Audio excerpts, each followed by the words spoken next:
तुम अपने मायके क्यों नहीं चली जाती? तुम्हें कितनी बार बताया है, मेरे तैयार होने से पहले मेरा नाश्ता तैयार हो जाना चाहिए।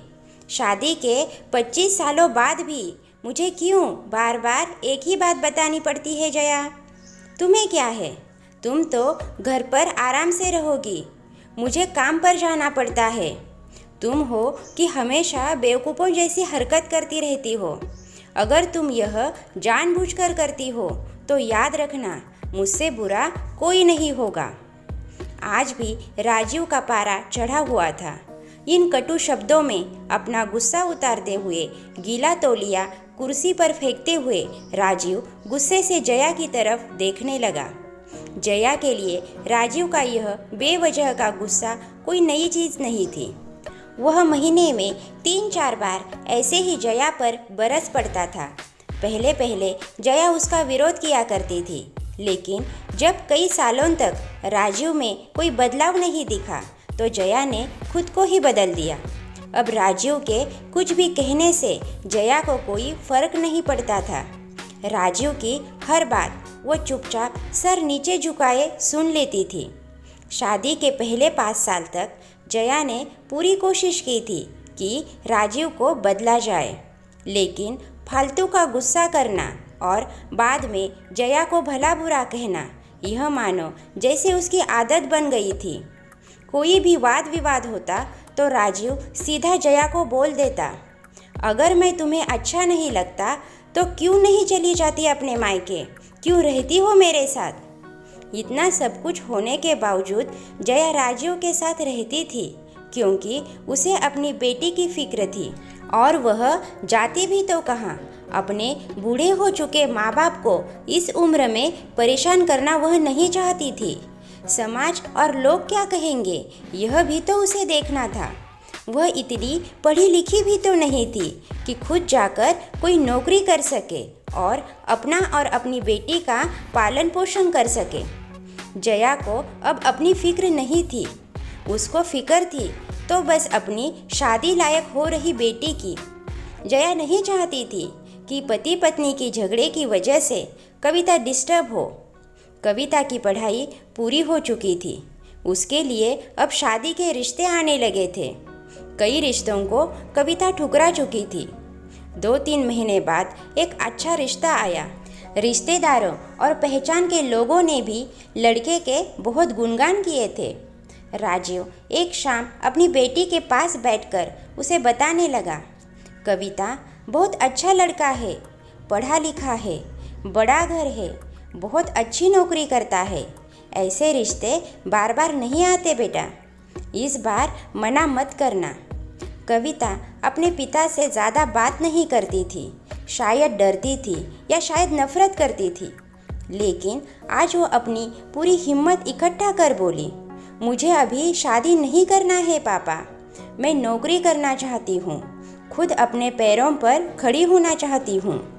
हाँ तो उसमें क्या बड़ी बात है, मैंने लड़के से बात की है, वह तुम्हें किसी बात के लिए नहीं रोकेगा। तुम शादी के बाद भी नौकरी कर सकती हो, वह तुम्हें नौकरी के लिए परमिशन दे देगा। राजीव बोला, मेरा नौकरी करना या ना करना उसकी परमिशन पर क्यों डिपेंड रहेगा पापा? कविता ने पूछा।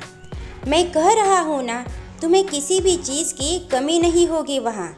ऐसे रिश्ते बार बार नहीं आते, इसे ठुकरा मत, बहुत खुश रहोगी तुम वहाँ। राजीव बोला, पापा क्या मैं उतनी ही खुश रहूँगी जितनी मम्मी इस घर में खुश है? कविता ने तंज कसते हुए कहा। आज तुम्हारी ज़बान कुछ ज़्यादा नहीं चल रही? राजीव गुस्से से आंखें बड़ी करते हुए बोला, पापा मुझे शादी ही नहीं करनी, क्योंकि शादी के बाद अगर वह लड़का आपके जैसा निकला तो मैं क्या करूँगी? मुझे आपके जैसा जीवन साथी नहीं चाहिए जो बिना बात के मुझ पर हमेशा चिल्लाए। मुझे कुछ भी अपनी पसंद का लेना हो तो 10 बार सोचना पड़े, कहीं वह नाराज़ ना हो जाए। मेरी तबीयत कैसी भी हो उसे परवाह ना हो। रोटी थोड़ी सी मोटी बन जाए तो घर सर पर उठा ले, उसकी चेकबुक ना मिले तो भी मेरा ही दोष निकाले और हर छोटी मोटी बात पर मुझे मायके जाने के लिए कहे। कविता ने अपना दिल खाली करते हुए पापा से सब कह दिया। राजीव का गुस्सा 7वें आसमान पर था, लेकिन उसके मुंह से एक भी शब्द नहीं फूट रहा था। वो कविता की बातें सुन रहा था। कविता उतना ही बोलकर चुप नहीं हुई।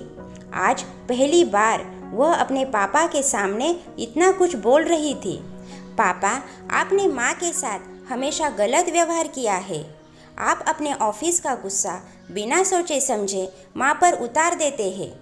कभी इस बात की परवाह भी नहीं करते कि उन्हें कैसा लगता होगा। आपकी बातें सुन सुन माँ ने अपना स्वाभिमान खो दिया। राजीव आज पहली बार अपने किए बर्तावे को महसूस कर पा रहा था। वो इतना ही बोल पाया, जो तुम्हारा मन है वो करो, मैं तो इतना बुरा हूँ ना। कविता ने राजीव का हाथ पकड़ा और बोली, पापा, मुझे सिर्फ एक सवाल का जवाब दे दो। क्या आप चाहेंगे कि मेरा पति आपके जैसा हो? अगर आपका जवाब हाँ है तो कर दीजिए मेरा रिश्ता आज ही, और ना है तो मुझे आत्मनिर्भर बनने दीजिए। राजीव कुछ भी ना बोल पाया और वहाँ से चुपचाप बाहर चला गया। आज उसे जया के सामने जाने में शर्म आ रही थी।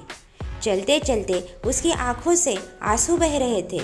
राजीव ने आज से अपने आप को बदलने का निश्चय किया। अगले दिन से जया ने अपने पति में काफ़ी बदलाव देखा। वह सोचने लगी कि जो हिम्मत कविता ने दिखाई है, वह हिम्मत अगर मैं पहले ही दिखा देती तो शायद आज परिस्थिति कुछ और होती। अब कविता पढ़ लिख कर अच्छी नौकरी करने लगी थी और 3 साल बाद उसके लिए एक अच्छा रिश्ता आया और उसकी विदाई पर राजू बोला, बेटा, तू हमेशा खुश रहेगी क्योंकि तेरा पति तेरे बाप जैसा नहीं है। राजीव की यह बात सुनकर जया और कविता की आंखों से आंसू बहने लगे। दोस्तों, हमारे समाज में औरतों को भले ही देवी का दर्जा दिया जाता है, लेकिन वह स्वतंत्रता नहीं दी जाती जो उन्हें देनी चाहिए। दोस्तों, कहानी अच्छी लगे तो लाइक ज़रूर कीजिए और ऐसी ही कहानियाँ सुनने के लिए हमारे चैनल को सब्सक्राइब कीजिए। मिलते हैं अगली कहानी में। धन्यवाद।